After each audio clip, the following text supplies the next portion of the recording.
No, the reactivity series, look at the page number 65 पर आप देखें, यहाँ पर रिएक्टिविटी सीरीज दी हुई है, लुक एट हियर।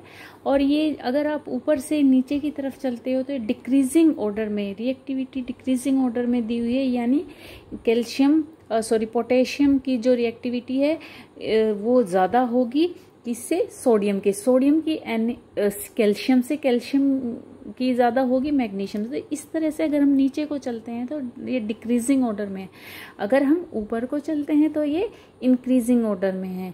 तो इसी सीरीज के बेस पर हम क्या करते हैं, ये देखते हैं कि कौन सी मेटल दूसरी मेटल को उसके सॉल्ट सॉल्यूशन से रिमूव करती है, डिस्प्लेस करती है। इसी को हम डिस्प्लेसमेंट रिएक्शन कहते हैं। This means, look at here, the reactivity series of a metal is a list of common metals arranged in decreasing order of reactivity। अगर हम नीचे को देखते हैं तो डिक्रीजिंग ऑर्डर में अरेंज की हुई है सारी metal. This means, it means that a metal which is placed higher in the reactivity series, जो मैंने अंडरलाइन किया है उसको अंडरलाइन भी करना है अपनी बुक में, ये इंपॉर्टेंट पॉइंट्स हैं, इंपॉर्टेंट सेंटेंसेज हैं। Reactivity series is more reactive then those placed below it, यानी जो मैं बार बार आपको बता रही हूँ, जो कि हायर प्लेस पर है सीरीज, रिएक्टिविटी सीरीज में मेटल, वो मोर रिएक्टिव है than the metal that is placed below it. No, the reactivity series of metal, you can, इसके बेस पर वही है कि हम बार बार ये बता रही हूँ मैं आपको कि हम प्रिडिक्ट कर सकते हैं, हम बता सकते हैं कि कौन सी मेटल किसी दूसरी मेटल को उसके सॉल्ट सॉल्यूशन से डिस्प्लेस करती है। A metal will only react with a salt solution if it is placed higher in the reactivity series than the metal in a salt.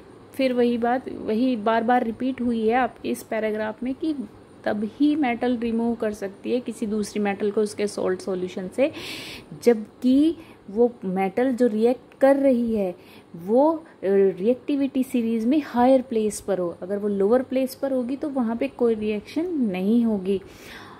Look at the example, यहाँ पे example दिया हुआ है कि iron है copper से, for example हम iron ना लेके कुछ और ले लेते हैं, तो एल्यूमिनियम है, aluminium is placed in higher place than copper.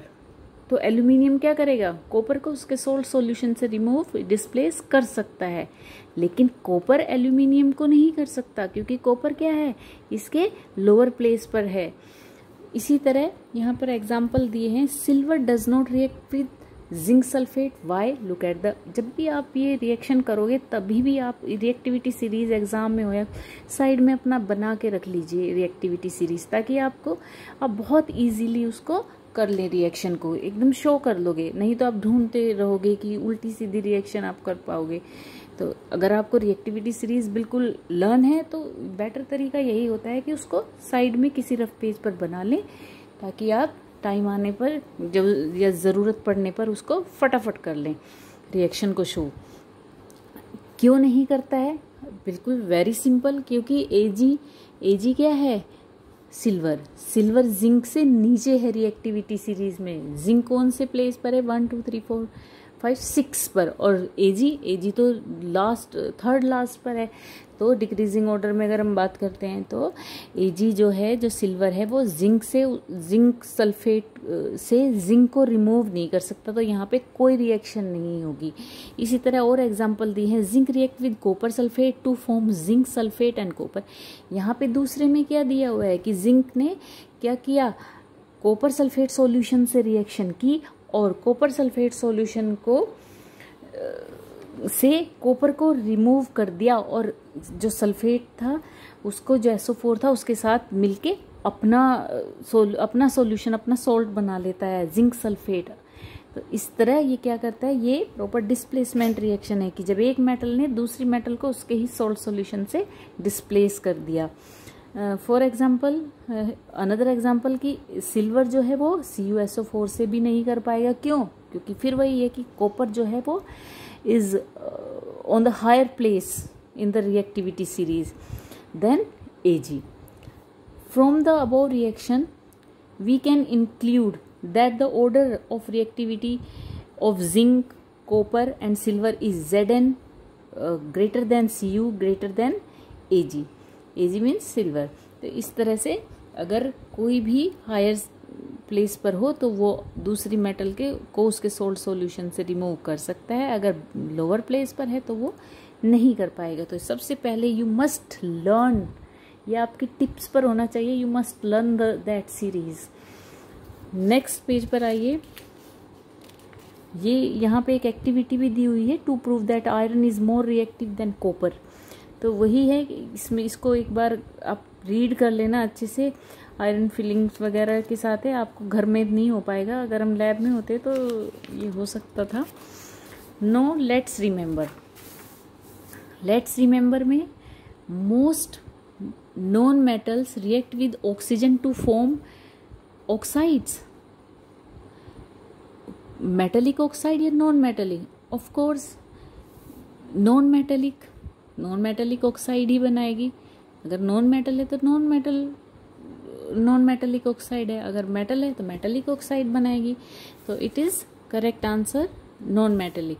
Most metal react with water to produce hydrogen या oxygen gas, metals react with water to produce hydrogen gas. No, non-metal do not react with water or bases. The next है, वैसे तो ये आपको करने चाहिए खुद, मेरी ज़रूरत भी नहीं होनी चाहिए।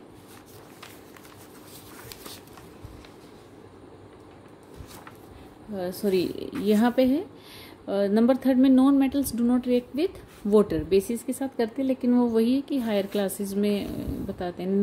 The brown flaky substance present in iron object is called rust, not dust. Silver object become black due to the reaction with atmospheric oxygen और hydrogen sulphide. The reactivity series of metals is a list of common metal arranged in the increasing order or decreasing order. Reactivity series of a metal is a list of common metals arranged in the decreasing order. Decreasing order में होती है, ऊपर से नीचे की तरफ जब हम चलते हैं तो ये decreasing order में होती हैं। तो नेक्स्ट आता है uses of metals and non metals. ये बहुत सिंपल है, कोई भी जहाँ आपको एग्जाम्पल्स दिए हुए हैं you have to read yourself, इसको खुद करना है। और यह इसका जो इससे रिलेटेड जो क्वेश्चन है, शॉर्ट क्वेश्चन लास्ट है, वो मैंने आपको दिया था। अगर मैं आपसे पूछूं आयरन का कोई simple use, so many uses are in your day to day life, आपकी डे टू डे लाइफ में बहुत सारे यूजेस होते हैं आयरन के। तो it's your own choice to write the answer of this. इसमें कोई सोचना नहीं, रटना नहीं। आयरन कितनी जगह यूज होता है, अरे फर्नीचर में होता है, आपके जो लाइक कई ऑटोमोबाइल्स, ऑटो व्हीकल्स में होता है। तो इस तरह से आयरन का बहुत जगह यूज़ है, और भी बहुत जगह नेल्स होती हैं आयरन की, हुक्स होते हैं। तो स्टील है, स्टील का बहुत अलॉय मीन्स वो जब बहुत सारी मेटल एक जगह 2-3 मेटल एक जगह मिला के बनाते हैं, अलॉय ऑफ आयरन। तो इससे यूटेंसिल्स भी बनते हैं। कॉपर है, कॉपर का बेसिकली तो वायर में, because it is a very good conductor of electricity, तो इसको वायरिंग में यूज़ करते हैं। कुकिंग यूटेंसिल्स में भी, क्यों? क्योंकि हीट का भी अच्छा कंडक्टर है, तो हीट भी अच्छे से कैरी करता है, इसलिए उसको कुकिंग यूटेंसिल्स में भी यूज़ करते हैं। Aluminium is use for making parts of machinery, automobiles and building material. Example aluminium sheets, rods, doors and window frames. It is also use for making household utensils also. कढ़ाई वगैरह होती हैं, cooker, तो ये इनके लिए aluminium, T pan होते हैं एल्यूमिनियम के बने हुए, तो एल्यूमिनियम बनाया जाता है। एरोप्लेन्स वगैरह बनाए जाते हैं एल्यूमिनियम के। एल्यूमिनियम फॉइल भी आती हैं, जो कि जो एल्यूमिनियम वो बहुत थिन शीट में इसको चेंज हो जाता है, तो इसकी एल्यूमिनियम फॉइल बनाई जाती है। केटल्स हैं। तो जिंक है, zinc is primarily used for coating iron so as prevent it from rusting. This process is called galvanization. It is very important and please underline this line. ये आपके 9th class में galvanization आएगा, तो ये important है और इसको हमेशा याद रखना 9 तक तो at least. Zinc is also used with other metals such as aluminium and lead for making alloy, lead होता है शीशा। तो इसको जैसे ये आपके डोर होल्डर्स आते हैं, इनको क्या करते हैं कि जिंक की कोटिंग कर देते हैं, जिससे कि जो आयरन है वो रस्टिंग ना हो आयरन पर, इसलिए कोटिंग लेयरिंग के काम भी आता है। मरकरी है, मरकरी वैसे तो थर्मोमीटर में यूज होती है।